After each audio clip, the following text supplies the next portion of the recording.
Good afternoon. Welcome to BuzzLocal.tv. I'm Eric Jingles. Thank you so much for watching. We have Paul Pellerin in from the City of Moncton, who is, well, he's the councillor for the City of Moncton. Paul, how are you? I'm fine. And yourself? I'm excellent. And we were talking for, gosh, I guess a while before this interview started Yes. about a variety of different things. There's so many things that seem to be happening in the city. And you're one person who likes to kind of analyze the numbers, which I think is a good thing, because with so much happening, it's easy to lose track of the numbers, particularly when you're dealing with such large numbers. Yes. Well, I have a passion for numbers, for sure. So there are three things that I kind of would like to look at. First, and just touch on them briefly, and I can appreciate that you can't divulge everything on everything, Okay. but with the RCMP station, or building a new one, Yes. in simple terms, doing simple math, how much are they anticipating for the maximum they could spend per square foot? And how does that compare to other jurisdictions? In our capital works budget, we have allocated up to, and I want to stress that, up to $45 million for the new RCMP building. And according to the plans, or what they would like to do, is a 60,000 square foot building. So if you take $45 million divided by 60,000 square feet, it comes up to approximately $750 per square foot. Okay. And if you compare that variable to other municipalities across Canada, whether it's in Quebec, Ontario, or even in Halifax, my research has shown that for the building itself, it's anywhere between $340 to $370. Is it like in today's or terms? $340 to $370 per square foot. Yes, that would be in today's dollars. So why such a huge discrepancy, do you think, between, like, what are they looking to do? Or does everyone get a jacuzzi, or what? Well, truth be told, I've been asking some questions. They're saying that in that up to $45 million, there's some money allocated for new desk, new equipment, etc. But I'm trying to get a justification for such a big difference between, say, $20 to $24 million to $45 million. Has there any, and they say up to that amount? Is there like a we expect it to be amount, or are they just saying up to this amount? Well, at this point, council approved an RFP process, and at that point, we are going to be given some information on the three different proponents on what the costs are incurred for those specific designs. And the RFP process itself is a bit, I suppose, it's kind of complicated. It's a point system, I guess, for. It's not just the cheapest price. No, There's the cheapest price would be a tender. So if we Right. actually had a plan determined, we could go out to contractors and say, okay, for this particular building on this particular site, turnkey, give me a cost. Right. And the way the RFP process works is it goes by a point system. The cost of the building itself will be allocated a certain amount of points, but there's points associated for if you've ever done work for the city before, how well we appreciated the work, your team build-up, your architects, your engineers, your contractors, so on and so forth. So the price itself is not the major factor. It's more on the experience of the builder. Okay, so you could have somebody who's worked with the City of Moncton before, they've had a good experience, and then they're given X amount of points. So if you are an equally capable contractor, you may be a bit behind the eight ball in that part, so you'd have to sharpen your pencil for other things. Theoretically, that is possible. Yeah. So we could have a higher price for the building from an experienced contractor that has already worked for the city compared to an experienced contractor that has not worked for the city with a cheaper price. Okay, and so in terms of the amount of money, like I said, there's so much per square foot, and Yes. it could include other things. Is there a timeline as to when we're going to know exactly, like an itemized list, what could Once the raise that RFP process comes out publicly, I would expect and I hope that we're going to have a detailed analysis to say, okay, this is for the piece of land, this is for the building, and for equipment, et cetera, et cetera. Okay, fair enough. Now, let's move on to the next part with the downtown center.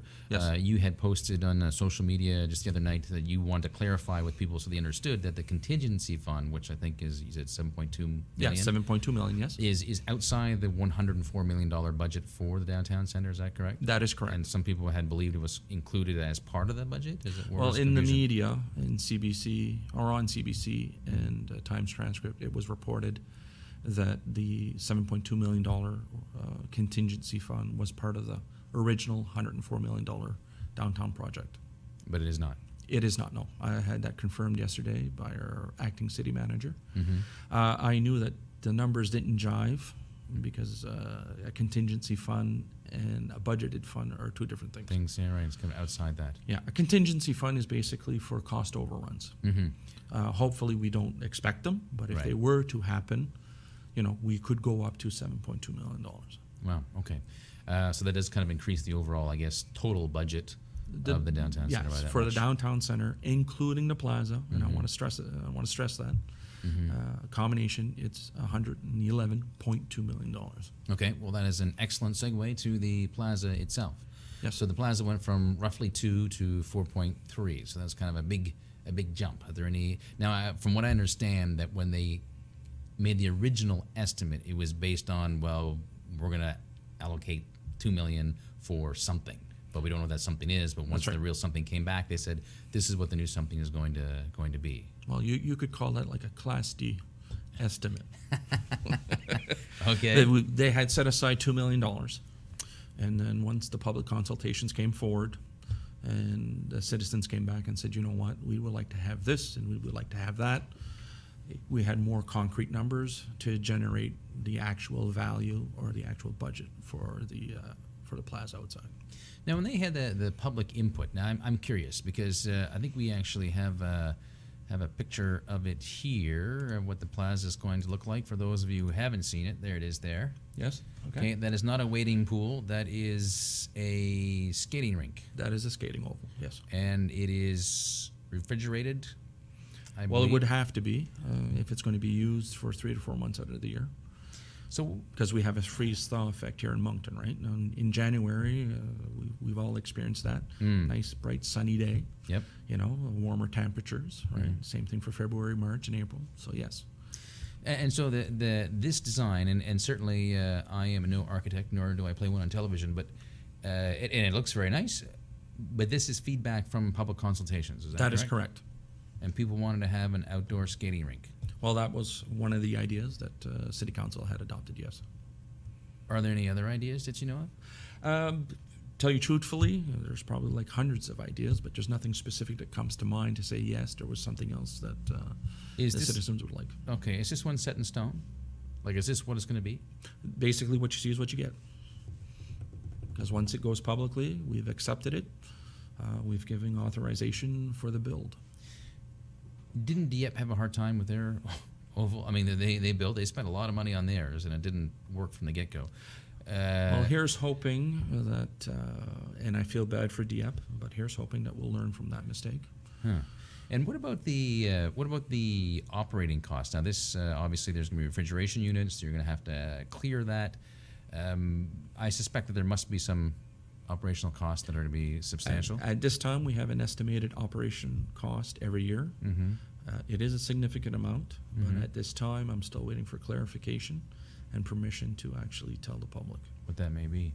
And what would happen in the summertime? That seems to be a large area that, I mean, if it's not a skating rink, what's it going to be in the summer? Well, we got a little bandstand there, so, people want to go and play music, so it'll be like a congregation. Everybody can go there and enjoy the music or, And just- sit down with their family. And what on the surface?